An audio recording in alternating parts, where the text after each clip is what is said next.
7 continued to the end of it. The eternal Son and the universe. We're still at central and super universes, by the way. Paper 7. The eternal Son is the personal trustee, the divine custodian of the Father's universal plan of creature ascension. Having promulgated the universal mandate, be you perfect as I am perfect, the Father entrusted the execution of this tremendous undertaking to the eternal Son. What did Jesus tell the disciples, and what did Peter say, when they were healing people? This such as am I give unto you, Peter said, when he healed the leopard and others. And this reminds me of what Christ said to his disciples, be you perfect as I am perfect. So the Father entrusted that to the execution of the tremendous undertaking of the eternal Son, which means the undertaking of him having to go below him to these underworlds and be perfect among us, as the Father is perfect. For if you have seen Christ, Yeshua, you've seen the Father. The eternal Son shares the fostering of this supernal experience with his divine co-coordinated infinite spirit. Thus do the deities executively co-cooperate with the work of creation, control, evolution, and revelation, and ministration, and if acquired, in restoration and rehabilitation. 5. The spirit of bestowal. The eternal Son is without reservation joined to the universal Father in broadcasting the tremendous injunction to all creation, be you perfect even as your Father in heaven, Havana, is perfect.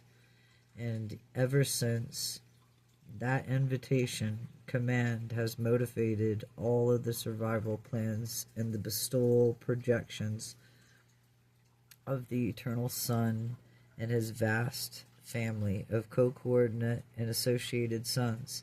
And these very bestowals of the sons of God have become the evolutionary creatures, the way, the truth, and the life. That's beautiful. Become one with Christ, the way, the truth, and the life. One with his consciousness, one with God.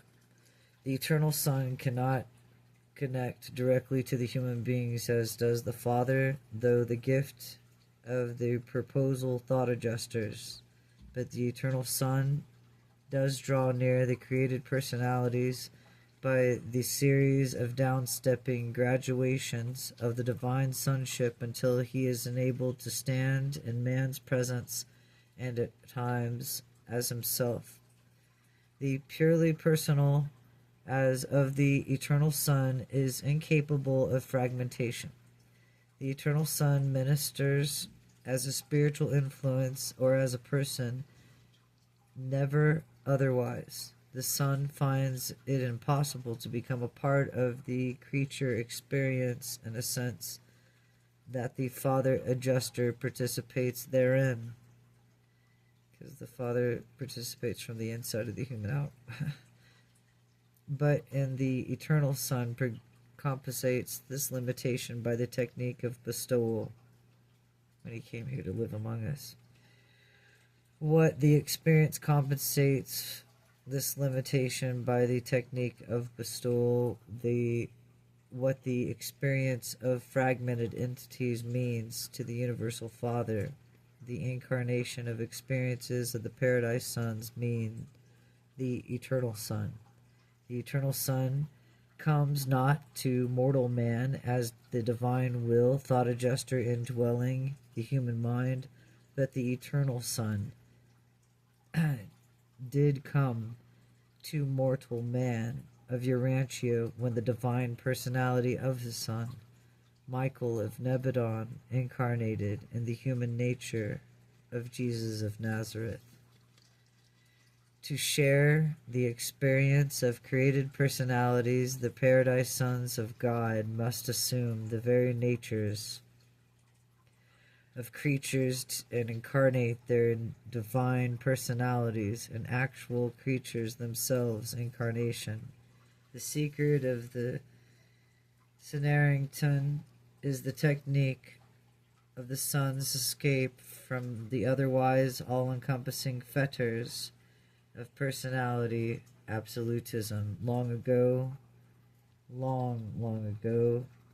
the eternal Son bestowed himself upon each of the circuits of the central creation for the enlightenment and advancement of all inhabitants and pilgrims of Havana, including the ascending pilgrims of time. On none of these 7 bestowals did he function either as an ascender or a Havanerer. He existed as himself. His experience was unique. It did not withstand or as a human or other pilgrim, but in some way was associated with the superpersonal sense. Neither did he pass through the rest of the intervenes between the inner circuits of Nirvana and the shores of paradise. It is not possible for him, an absolute being, to suspend consciousness of personality for him in the center of all lines and spiritual gravity. And during these times of these bestowals of the center paradise of lodgment of spiritual luminosity and undimmed, and the sun's grasp of the spiritual universal spirit gravity was undiminished. The bestowals of the eternal Sun in Havana did not were therein the scope of the human imagination. They were transcendental, and he added into the experience of all Havana, and subsequently we do not know whether he added the supposed experiential capacity of his existential nature that would fall within the bestowal ministry of the Paradise Sons. We do, however, believe that whatever the Eternal Son acquired on these bestowal missions, he has ever since retained, but we do not know what it is. Whatever our difficulty is in comprehending the bestowals of the second person of deity, we do comprehend the Havana bestowal of the Son of the Eternal Son, who literally passed through the circuits of the central universe. In actuality, shared those experiences with the constitute of the Ascender's preparation for deity attainment. This was the original Michael, the firstborn Creator Son, and that passed through the life experiences of the ascending pilgrims from the circuit to circuit, personality journeying a stage of each circle with them in the days of Grandfanda, and first all the mortals to attain Havana. Whatever else this original Michael revealed, he made the transcendent bestowal of the original mother's son real to the creatures on Havana. So real that forevermore each pilgrim of time who labors in the adventure of making the Havana circuits is cheered and strengthened by the certain knowledge that the eternal Son of God 7 times abdicated the power and glory of the paradise precipitant in the experiences of time-space pilgrims on the 7 circuits of progressive Nirvana attainment. The eternal Son is the explanatory inspiration for all sons of God in their ministrations of bestowal throughout the universes of time and space. the co-coordinate creator sons, and the adjustant associate magisterial sons, together, all unrevealed orders of sonship, all partake in this wonderful willingness to bestow themselves as the varied orders of creature life, and as the creatures themselves, therefore in spirit, because of the kingship nature as well as the fact origin, it becomes true that in the bestowal of each Son of God upon the worlds of space, and it is in through these bestowals the eternal Son has bestowed himself upon the intelligent will creatures of the universe. The spirit and nature, if not all attributes of each paradise son, is divinely perfect, portraiture of the original Son, but it is the original, true, whosoever has seen a paradise son has seen the eternal Son of God. 6. The paradise sons of God.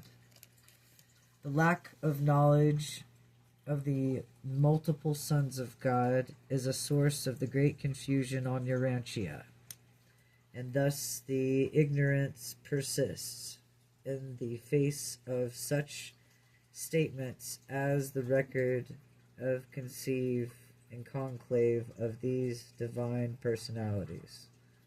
When the sons of God proclaimed, and all the morning stars sang together, every millennium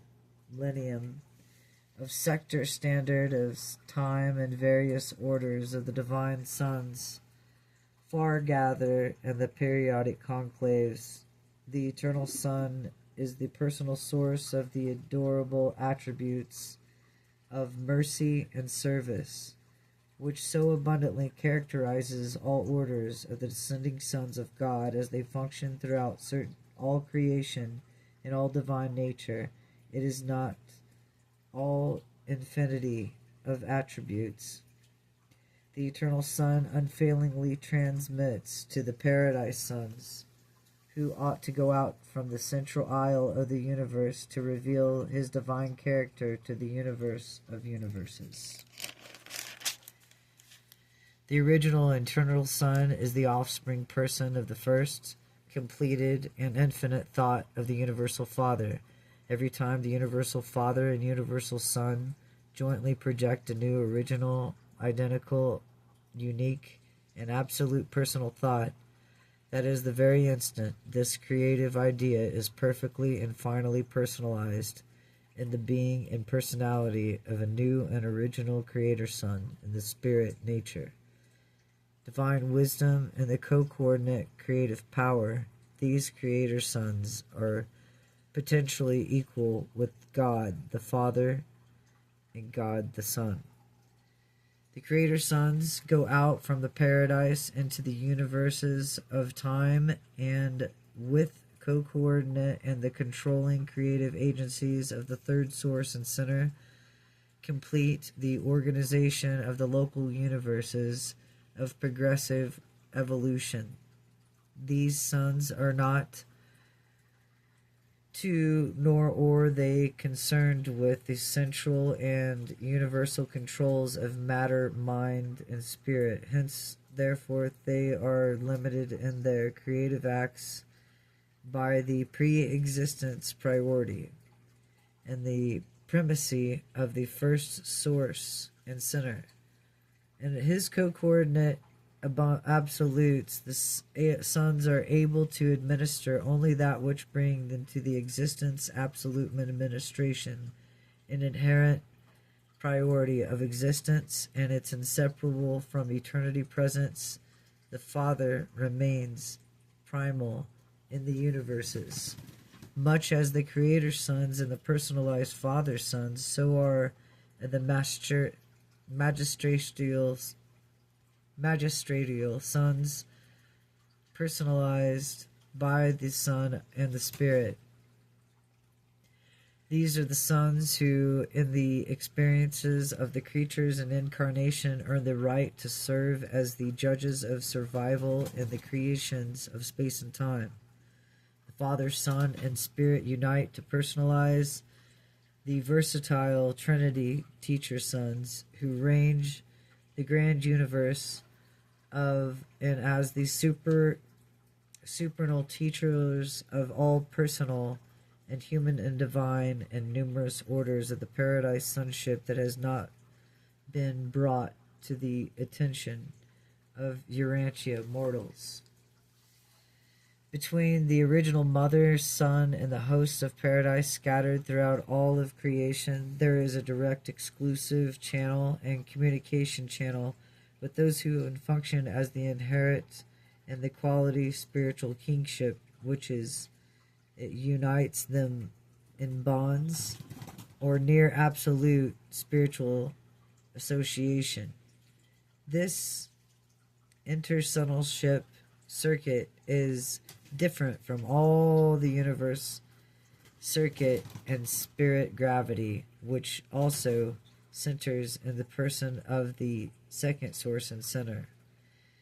The sons of God who take origin in the person of the paradise deities are in direct, consistent communication with the eternal Mother Son.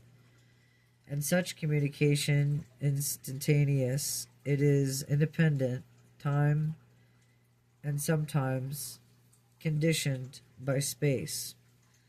The eternal Son is not only at all times perfect knowledge concerning the status, thoughts, and mankind and activities and of all orders of paradise sonship, but he also is perfection of knowledge at all times of everything that of super value which exists in all creations and creatures in the primary central creation of the universe and all of the secondary time creations of the co-coordinate creator sons. 7. The supreme revelation of the Father. The eternal is the Son is a complete, exclusive, universal, and final revelation of the Spirit and of the personality of the universal Father. All knowledge and the all knowledge and the information concerning the Father must come from the eternal Son and the paradise sons. The eternal Son is from eternity and is wholly without spiritual qualification, one with the Father. In divine personality, they co-coordinate in spiritual nature. They are equal in divine. They are identical. Eternal Son in the universe is the characteristic that could not possibly be intrinsic, improved upon. It is the person of the Son, for the Divine Father is infinitely perfect, and that character of the personality are amplified by the diversement of the non-personal and non-spiritual for revelation to the creature beings. The first source and center is much more than a personality, but of all of the spirit qualities of the Father personality. And the first source and center are spiritually present in the absolute personality of the Son. The primal Son and the sons are engaged in making a universal revelation of the spiritual personal nature of Father of all creation. And in the central universe, the super universes and local universes are inhabited planets. It is a paradise Son who reveals the universal Father to men and angels. Exactly, that's why the three wise men came in Jesus, because he was the one who revealed God to us all. The eternal Son and his sons revealed an awesome creature approach to the universal Father, and even of high origin, the Father, much more fully as we study the revelation of his character and personality of the eternal Son and the sons of the eternal Son. The Father comes down to you as a personality only through the divine sons of the eternal Son. You attain the Father in this same living frequency. he ascend. Oh, sorry. The Father comes down to you as a personality only through the divine sons of the eternal Son, and you attain the Father by this same way. You ascend to the Father by the guidance of this group of the divine sons, and remains true, notwithstanding that your very personality and a direct bestowal of the universal Father. In all these widespread activities of the far-flung spiritual administration of the eternal God, do not forget that the Son is a person, just as truly and actively as the Father is a person. Indeed, to beings of the one-time human order, the eternal Son will be more easy to approach than the universal Father. It is the progress of the pilgrims of time through the circuits of Havana. You will be competent to attain the Son long before you are prepared to discern the Father. More of the character and merciful nature the eternal sons have mercy. You should be and comprehend as you mediate on revelation of the divine attributes which were made in the loving service of your own Creator Son. One time, Son of Man on earth, now the exalted sovereign of your local universe, the Son of Man and the Son of God. Initiated by a divine counselor assigned to formulate this statement depicting the eternal Son of Paradise.